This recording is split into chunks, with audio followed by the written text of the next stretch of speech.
तो ये कह रहे हैं कि बिल्कुल हमारी ख्वाहिश है कि हम लोग तालीम हासिल करें, लेकिन इस तमाम जो गुज़श्ता एक तवील अरसा गुज़रा है उसके बावजूद भी यहाँ के नौजवानों ने काफ़ी ज़्यादा तालीम के लिए कोशिश की है। ये बता रहे हैं कि ये ख़ुद भी इंजीनियर हैं और यहाँ पे जो मौजूद और लोग हैं या इस इलाके के और लोग हैं उसमें भी इससे काफ़ी हद तक लोग तालीम याफ्ता हैं, लेकिन हम ये चाहते हैं कि हमें मज़ीद मौक़े मिलें, हम लोग आगे बढ़ सकें। लेकिन हमें जो इस वक्त जो सूरत हाल अमन की आई है उस पे तो हम बहुत ज़्यादा ही मुतमईन हुए हैं। हम ये उम्मीद रखते हैं कि ये अमन बरकरार रहेगा, क्योंकि पहले अब हम बड़े आराम से सोते हैं, ना तो हमें जहाज़ों की आवाज़ें आती हैं, ना तो हमें गोलियों की तड़तड़ाहट हमें सुनना पड़ती है, और ना ही हमें किसी का डर खौफ होता है कि अचानक किसी तरफ से टैंक आ जाएंगे या बख्तरबंद आ जाएंगे या कोई फ़ौजी या पुलिस अंदर घुस आएंगे जैसे इससे पहले होता रहा है। अब हम सुकून की नींद सोते हैं और ये उम्मीद भी रखते हैं कि ये हालात मज़ीद बेहतर होंगे तो हमारे लिए तालीम के रास्ते, रोज़गार के रास्ते और आगे बढ़ने के मौके हमें मिलेंगे।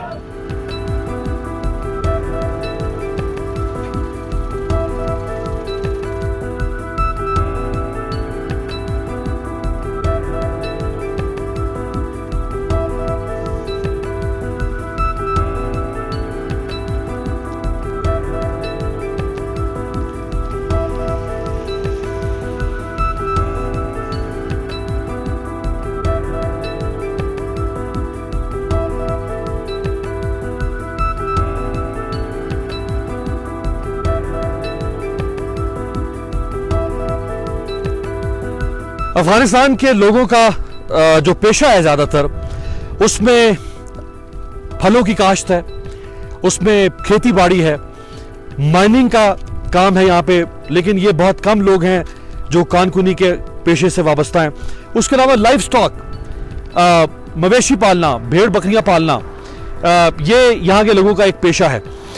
ये जो पहाड़ों की वुसअत आप देख रहे हैं, जैसे ही आप अफगानिस्तान में दाखिल होंगे, अगर आप पाकिस्तान की जानिब से आ रहे हैं तुरखम की तरफ से या चमन की तरफ से, तो आपको जो वुसअत नजर आएगी अफगानिस्तान की, पूरी टेरेन जो है वो पहाड़ों से भरी हुई है।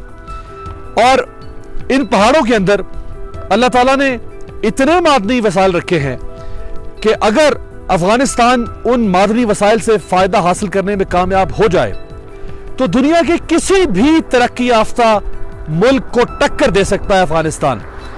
ये जो संगलाख और खुश्क पहाड़ है, इन पहाड़ों में कहा जाता है कि दुनिया की हर वो धात मौजूद है जो धात असलिया बनाने से लेकर, टैंक बनाने से लेकर और जहाज बनाने तक में इस्तेमाल होती है।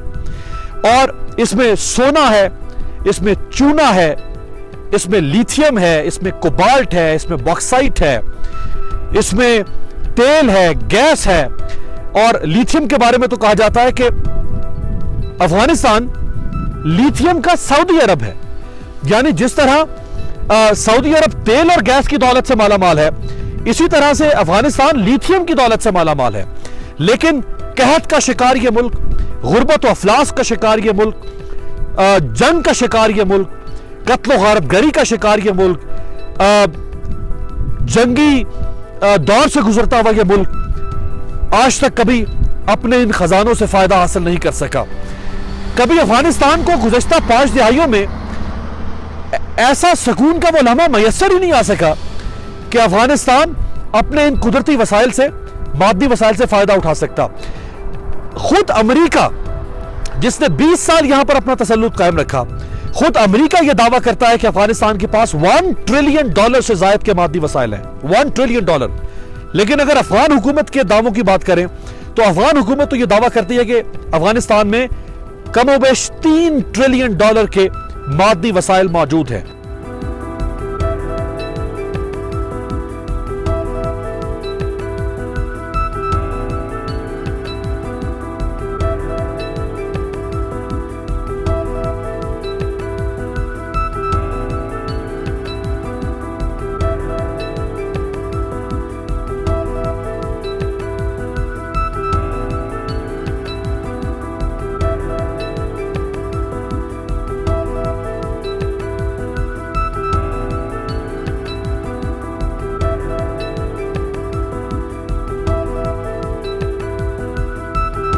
इस वक्त जिस मिलिट्री बेस पर हम खड़े हैं, ऊंचे ऊंचे पहाड़ों में घिरी हुई ये जगह, ये एक ऐसी मिलिट्री बेस है जिस पर हमसे पहले ना अफगानिस्तान का, ना पाकिस्तान का और ना दुनिया के किसी और मुल्क का कोई सहाफी, कोई मीडिया चैनल, कोई कैमरा इस बेस तक पहुंच चुका है।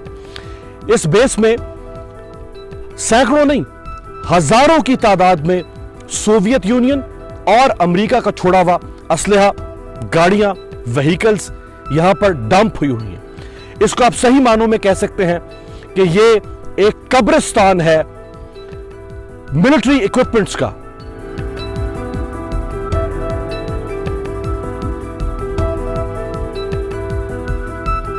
पहले सोवियत यूनियन यहां पे असला छोड़कर गया, फिर अमेरिका यहां पे पिकअप ट्रक्स छोड़कर गया है। अमेरिकन मेड यूनिफॉर्म जो तालिबान भी पहन के फिर रहे हैं, अमेरिकन M4 और M16 राइफल्स हैं यहाँ पे, नाइट विजन गॉगल्स छोड़कर गया अफगानिस्तान में, बैलिस्टिक हेलमेट्स छोड़कर गया है, हेलीकॉप्टर्स छोड़कर गया है यहाँ पे, हमवीज और ट्रक्स जिनकी तादाद तकरीबन 2000 बताई जा रही है जो अमेरिका छोड़कर यहाँ पे गया है। इसके अलावा कुछ आर्मर्ड फाइटिंग व्हीकल्स हैं। इसके अलावा MRAP जिसे कहा जाता है, mine resistant ambush protection vehicles, MRAPs, वो छोड़ के गया है। मोटर और आर्टिलरी वेपन्स हैं यहाँ पे, अटैक एयरक्राफ्ट्स हैं यहाँ पे, दर्जनों टैंक्स छोड़कर गया है यहाँ पे, 7 बोइंग मैन्युफैक्चर्ड ड्रोन्स अमेरिका यहां छोड़कर गया है, millions and millions of bullets, लाखों की तादाद में गोलियां यहां अमेरिका छोड़ गया है।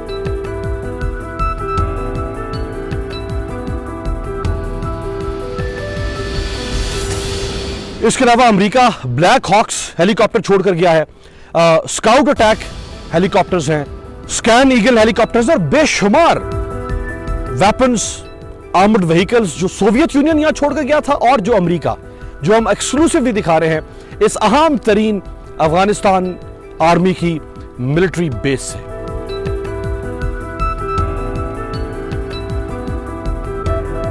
ये तकरीबन 7000 स्क्वायर किलोमीटर पर फैला हुआ अस्पताल है। ये एक अस्पताल नहीं है या कोई एक तामीराती डेवलपमेंट प्रोजेक्ट नहीं है पाकिस्तान की तरफ से जो तोहफा दिया गया अफगानिस्तान को, बल्कि इस तरह के दर्जनों प्रोजेक्ट्स हैं जो गुज़श्ता 4-5 दहाइयों में पाकिस्तान ने अफगानिस्तान को बतौर तोहफा कर दिए हैं। ये इमारत है अफगानिस्तान के दूसरे सबसे बड़े अस्पताल की और इस अस्पताल का नाम है मोहम्मद अली जिन्ना काबुल हॉस्पिटल। यह अस्पताल हुकूमत पाकिस्तान के ताबूत से बनाया गया।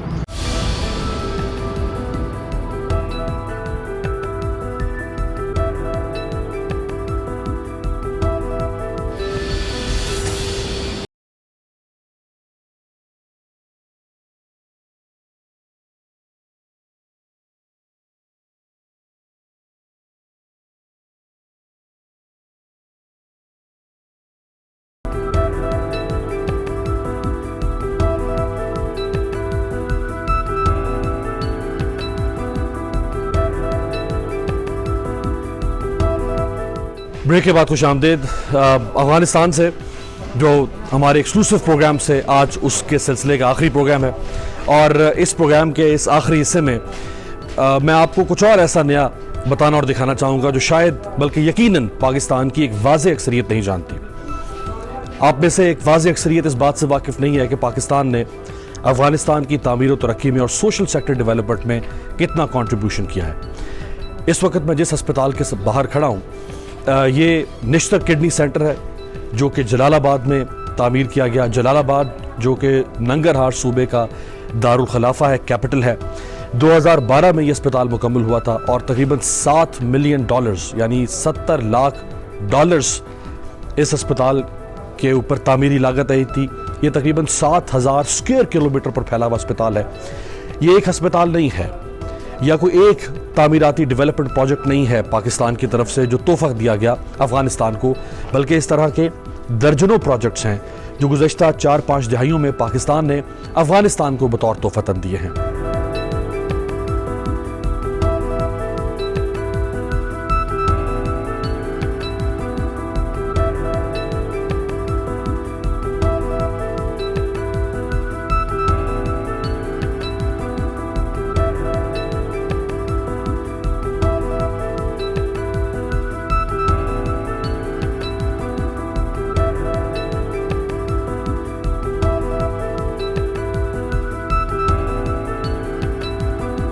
आप इस हॉस्पिटल का विजिट भी साथ साथ करते रहें और मैं आपको बताता रहूं कि पाकिस्तान ने कौन कौन से तरक्याती काम जो हैं वो अफगानिस्तान में करवाए हैं। इंफ्रास्ट्रक्चर बिल्डिंग में, हेल्थ केयर में और एजुकेशन सेक्टर में। रहमान बाबा स्कूल काबुल में और रहमान बाबा हॉस्टल ये भी पाकिस्तान ने तामीर करवाया और ये 2008 में शायद मुकम्मल हुआ था। इसके ऊपर जो लागत आई थी वो तकरीबन 120 मिलियन रुपए की लागत आई थी। इसी तरह से काबुल में अल्लामा इकबाल फैकल्टी ऑफ ह्यूमैनिटीज़, ये काबुल यूनिवर्सिटी में बनाया गया था, ये भी पाकिस्तान फंडेड है और 2009 में मुकम्मल हुआ था तकरीबन 672 मिलियन रुपए से। इसी तरह से नंगरहार सूबा जिसमें इस वक्त हम मौजूद हैं, इसमें sir Syed post graduate faculty of sciences block जो 2010 में मुकम्मल हुआ था 389.65 मिलियन रुपए से नंगरहार यूनिवर्सिटी में।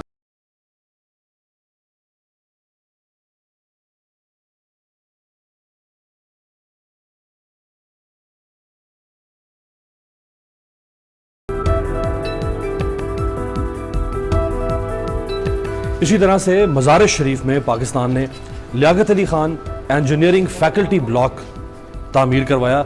2014 में जो मुकम्मल हुआ, 1 अरब रुपए से ज़्यादा लागत उस पर आई और ये बल्ख यूनिवर्सिटी जो है उसमें तामीर करवाया गया था।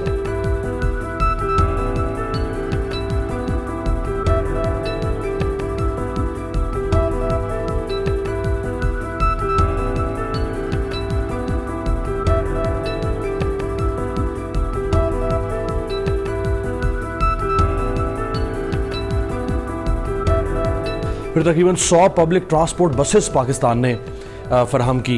इसके अलावा 200 के करीब ट्रक्स जो हैं वो भी गवर्नमेंट ऑफ अफगानिस्तान को पाकिस्तान की तरफ से दिए गए और इसी साल 61 मिलियन फंड्स अप्रूव किए हैं गवर्नमेंट ऑफ पाकिस्तान ने फिजिबिलिटी स्टडी के लिए, ताकि रेलवे लिंक कंस्ट्रक्ट किया जा सके पेशावर से लेकर और इस शहर जलालाबाद तक।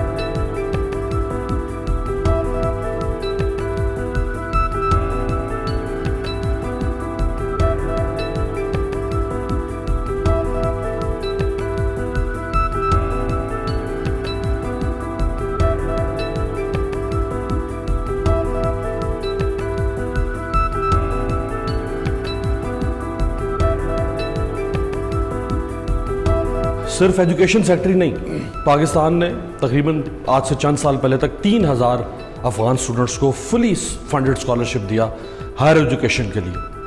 तकरीबन 35,000 से जायद अफगान स्टूडेंट्स ऑलरेडी आज से 4-5 साल पहले तक पाकिस्तान से ग्रेजुएशन और मास्टर्स की डिग्री हासिल कर चुके हैं पिछले तकरीबन 30 सालों में।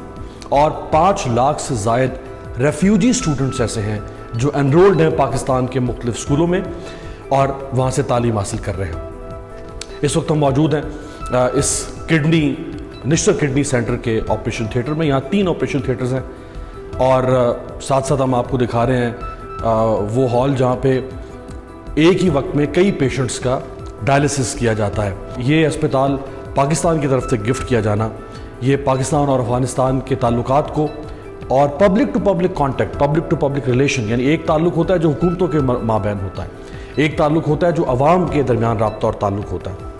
ये उस ताल्लुक को मजबूत करेगा। अभी प्रोग्राम में आगे चल के आपको अफगानिस्तान का वो अस्पताल भी दिखाएंगे जो अफगानिस्तान का दूसरा बड़ा अस्पताल है और आपको जान के ताज्जुब होगा कि वो अस्पताल भी पाकिस्तान का तोहफा है अफगानिस्तान।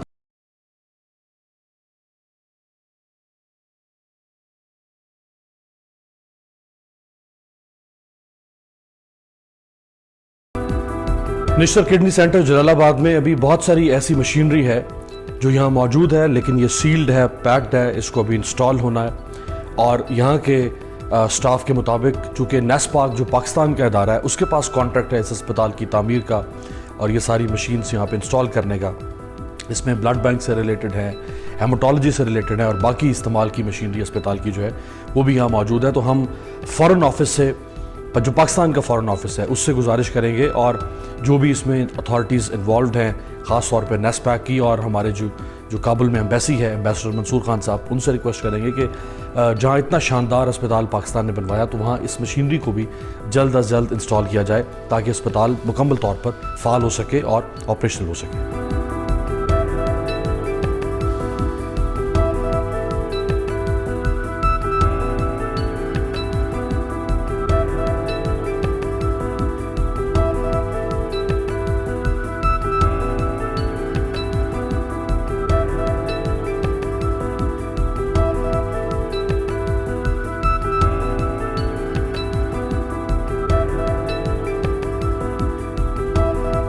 पाकिस्तान ने अफगानिस्तान में सिर्फ एजुकेशन सेक्टर पर या हेल्थ सेक्टर पर ही काम नहीं किया, बल्कि इसके अलावा भी और बहुत सारा इंफ्रास्ट्रक्चर पाकिस्तान ने डेवलप किया है।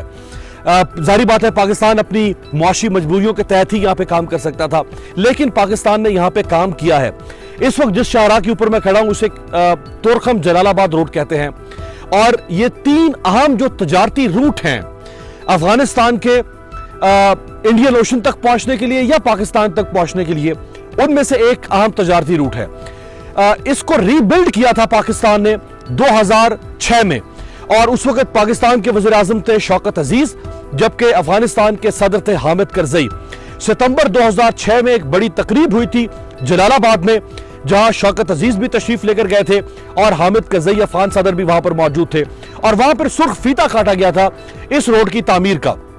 इस पर तकरीबन उस जमाने में आज से 15 साल पहले 2 अरब रुपए की लागत आई थी। यह डुअल कैरेज वे रोड है, यानी 2 रोया सड़क है और यह सड़क तो अपनी जगह पे मौजूद है, लेकिन एक और मंसूबा काफी अरसे से फाइलों में मौजूद है और वो मंसूबा यह है कि पेशावर से लेकर काबुल तक एक मोटरवे तामीर की जाए जो कि 4 रोया मोटरवे होगी और तकरीबन 265 किलोमीटर इस मोटरवे की लंबाई होगी।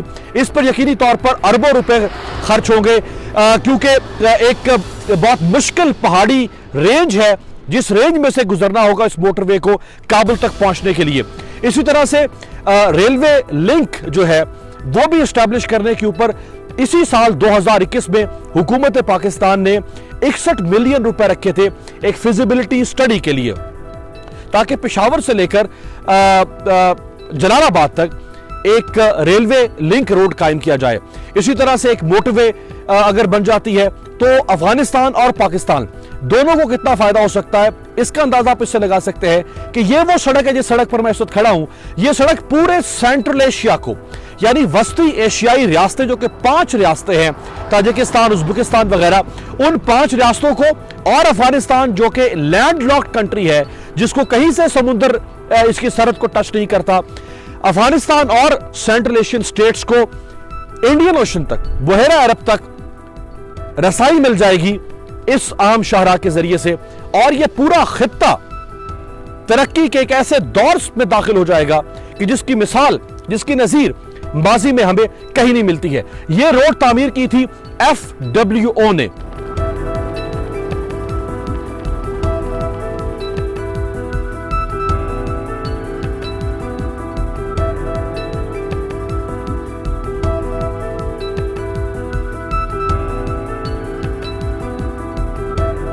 प्रोग्राम तब्दीली के हम खुसूसी प्रोग्राम आपके पास लेकर आए अफगानिस्तान के तकरीबन 7 मुख्तलिफ दूर दराज सूबों से। हमने आपको अपने इन प्रोग्राम्स के अंदर जो गुज़श्ता 2 हफ्तों में आपने देखे, आपको अफगानिस्तान के ऐसे ऐसे इलाके दिखाए जहां ना तो कभी इंटरनेशनल मीडिया और ना ही पाकिस्तानी मीडिया जाकर उन इलाकों को, वहाँ के लोगों को, वहाँ के मसाइल को, वहाँ की तबाही और बर्बादी को कवर कर सका। हमारा आज अफगानिस्तान से ये आखिरी प्रोग्राम है और मैं अपने इस प्रोग्राम को ख़त्म करना चाहूँगा इस इमारत के सामने खड़े होकर। ये इमारत है अफगानिस्तान के दूसरे सबसे बड़े अस्पताल की और इस अस्पताल का नाम है मोहम्मद अली जिन्ना काबुल हॉस्पिटल। यह अस्पताल हुकूमत पाकिस्तान के ताउन से बनाया गया, अपने अफगान बहन भाइयों की सेहत के ख्याल को मद्देनजर रखते हुए। ये अफगानिस्तान का दूसरा बड़ा अस्पताल है, ये 200 बेड का अस्पताल है और इसका मंसूबा है कि ये एक्सटेंड होकर 400 बेड तक भी जा सकता है। इसके ऊपर जो लागत आई वो तकरीबन $24 मिलियन, 24 मिलियन डॉलर्स इस अस्पताल के ऊपर लागत आई। आज से कोई 8-9 माह पहले हुकूमत पाकिस्तान की जानिब से इसी अस्पताल में एक state of the art oxygen plant का इफ्तिताह किया गया। वो भी हुकूमत पाकिस्तान ने तोहफतन दिया क्योंकि कोविड की वजह से दुनिया भर में ऑक्सीजन की तलब बढ़ गई थी। ये जो ऑक्सीजन प्लांट हुकूमत पाकिस्तान की जानिब से दिया गया था, इस प्लांट में ये प्लांट तकरीबन 200 बेड्स को केटर कर सकता है और उसके अलावा 1200 बैलून्स 24 घंटे के लिए मुहैया कर सकता है। ये सिर्फ एक अस्पताल नहीं है जो हुकूमत पाकिस्तान ने अपने अफगान बहन भाइयों के लिए बतौर तोहफतन पेश किया। एक और अस्पताल और वो है सूबा लोगर के अंदर अमानुल्लाह खान हॉस्पिटल। वो तकरीबन 100 बेड्स पर मुश्तमिल अस्पताल है। मैं उस अस्पताल को खुद देख चुका हूँ और वो भी इंतहाई खूबसूरत और इंतहाई state of the art hospital है। आप पाकिस्तान के किसी भी सरकारी अस्पताल में चले जाएं, खूबसूरत से खूबसूरत आपको लोगर में बना हुआ ये पाकिस्तानी फंडेड हॉस्पिटल उनसे कम दिखाई नहीं देगा। ये जो अस्पताल पाकिस्तान ने गिफ्ट किया था, इसके ऊपर तकरीबन 18 से 19 मिलियन डॉलर्स की लागत आई थी जो हुकूमत पाकिस्तान ने खर्च किए थे। और ये अस्पताल एक ऐसे इलाके में बनाया गया था जहां अफगान डॉक्टर्स जाने से डरते थे, जहां अफगान नर्सेज और पैरामेडिकल स्टाफ जाने से डरता था। क्यों? क्योंकि वो इतना वॉलेटाइल सूबा था और वहाँ इतनी बदअमनी थी कि डॉक्टर्स नहीं जाते थे। लेकिन हुकूमत पाकिस्तान ने अपने अफगान बहन भाइयों के लिए वो अस्पताल एक ऐसे सूबे में जाके गिफ्ट किया।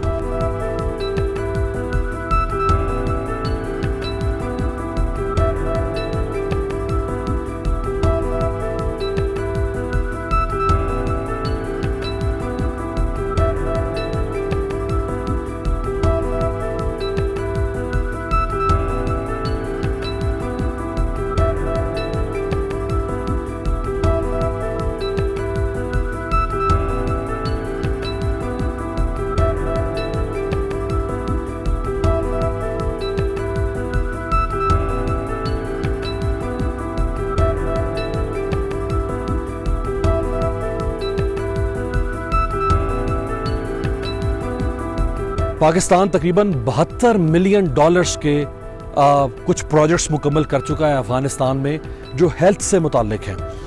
पाकिस्तान ने आज से चंद साल पहले अफगानिस्तान की डेवलपमेंट असिस्टेंस के लिए तरक्याती इमदाद के तौर पर $1 अरब देने का वादा किया था और ये सारे प्रोजेक्ट्स उसी की ही कड़ी हैं। पाकिस्तान ने तकरीबन 45 एम्बुलेंसेस गिफ्ट की अपने दोस्त पड़ोसी मुल्क अफगानिस्तान को और 14 fully equipped medical mobile units Pakistan ने गिफ्ट किए।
आप में से भी अक्सर लोगों के लिए ये ताज्जुब की बात होगी कि पाकिस्तान ने अफगानिस्तान का दूसरा सबसे बड़ा अस्पताल बनाया और वो भी काबुल में।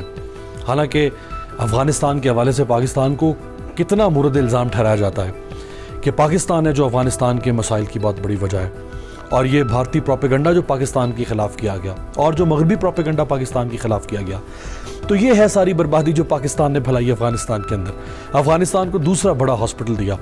लोगर सूबे के अस्पताल के बारे में जो मैंने आपको पहले बताया, वो अस्पताल अफगानिस्तान के 5 सूबों के शहरियों को और बासियों को इलाज की सहूलत मुहैया कर रहा है। वो उस पूरे सूबे के अंदर, लोगर सूबे में, पूरे सूबे में इस तरह का कोई अस्पताल नहीं है। लोगर सूबे के साथ गजनी सूबा है, गजनी सूबे में इस तरह का कोई अस्पताल नहीं है। साथ वर्दक सूबा है, वर्दक सूबे में इस तरह का कोई अस्पताल नहीं है। नंगरहार सूबा है, नंगरहार सूबे में इस तरह का कोई अस्पताल नहीं है। और काबुल शहर के बाहर काबुल सूबे में इस तरह का कोई अस्पताल नहीं। जो अस्पताल पाकिस्तान ने लोगर सूबे में बनवाया अफगानिस्तान के अवाम के लिए, उस पर $19 मिलियन खर्च हुए थे।